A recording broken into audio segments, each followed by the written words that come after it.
things. I mean, some people argue that there's not enough flesh in what they've thrown out, but it's a good start. And I'm delighted that we're here today, you and I, and we're talking policies. My hope as a citizen is that more of that should come. I do hope that people like you in the fraternity of the media will push more to ask what exactly each candidate will do, when they'll do it, and where possible, how much will it cost and where will they get the funding for? Yeah, well, already, if you look at the PDP policy, let's call it that way. Yes. When you're saying people asking for more flesh to be put on the bone. Yes. For instance, the issue of restructuring is still something that they say is open for debate. Yes. Not quite clear how they're going to go through that, including vast revenue generation. They've talked about inclusive governance, and then on the other side, they've talked about scaling up to 10 million Nigerians. Some are saying it's the same thing, but just different language we're seeing from both. Well, there's a saying that says that as long as you have fleas on your body, there'll always be blood on your fingers. Because the problem are still there, As a matter of fact, most of the things we're talking about, students of history and politics will go back to the politics of 1979. We're still talking about bad roads, we're still talking about education. We're still talking about agriculture, mechanization policy, yes. Maybe compounded by security now, as it were. So we've not made giant steps. That's it. We've made some marginal steps. There was no GSM in 1979. Today we have it. So we have made some improvement.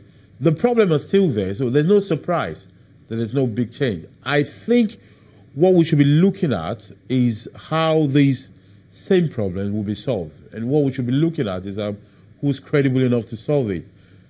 I advocate that citizens become selfish, and a sort of selfish generosity, in which Nigerian citizens will look at themselves, where they live, their specific condition, and say, what do I want personally from this government?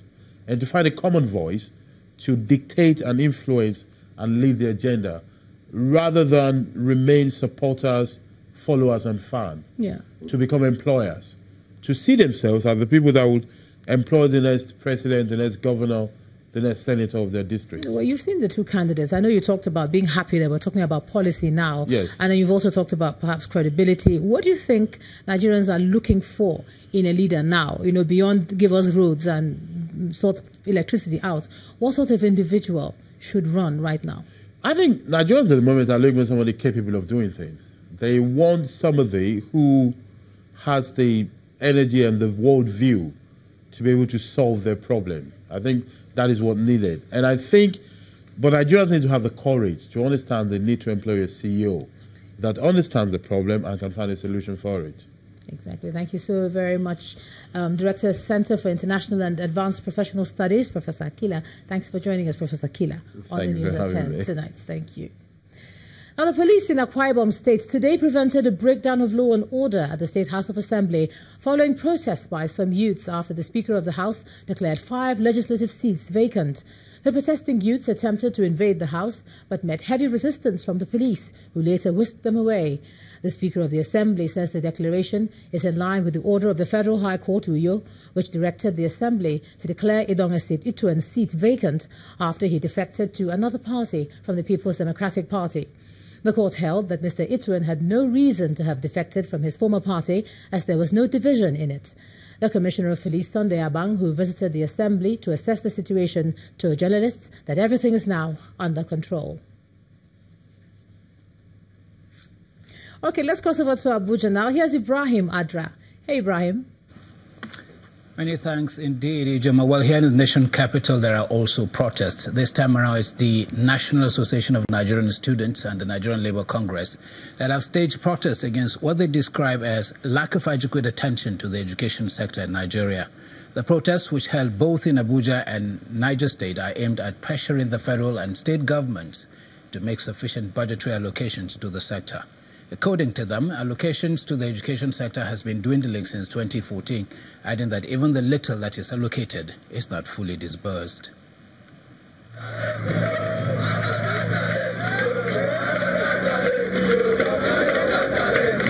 Protesters comprising members of the National Association of Nigeria Students, NANS, and the National Labour Congress, NLC, converged on the Unity Fountain in Abuja for a protest tagged Safe Education Rally.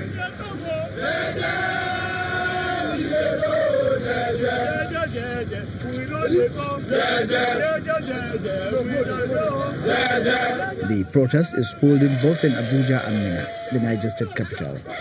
At the nation's capital, before the protesters took to the streets, the conveners explained some of the reasons why they have to mobilize members for the exercise. They are asking for increased funding for the education sector and an urgent need for government to end the ongoing strike by university lecturers. Nigeria state budget many a times less than 6%, 10% of the entire annual budget on education. Notwithstanding even that shortfall in the funding, if you follow further the releases are even worse. And it has accounted for that. Even research institutions are completely and totally underfunded, starting from tertiary education, secondary and primary education. And the fact remains that if we don't do something about our education, we are definitely not going to do anything about our future. We are demanding that government should do nothing less than 26%, especially as the 2018 budget is concerned. We are saying Mr. President should do everything possible to withdraw it back and correct it.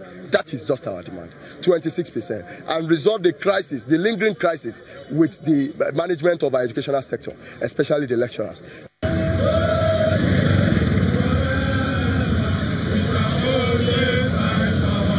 At the Niger state capital, Minna, students also protested to the State House of Assembly, calling on legislators to increase state funding for education.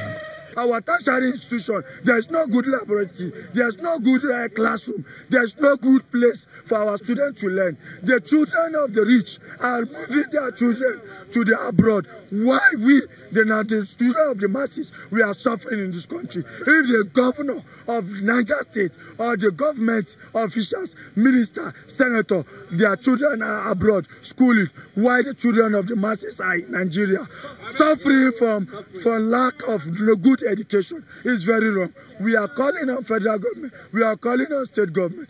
They should look into our education. Federal government budgetary allocations for education since 2014 has fluctuated between 7.4% and 10.7% of the annual national budget.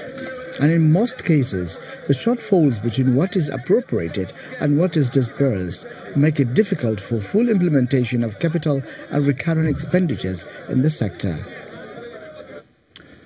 We'll take a break now, but when the news returns, we'll bring you more stories, including from the world of business, where Nigeria's crude delivery suffer setback as trains with January loading program. Join us again.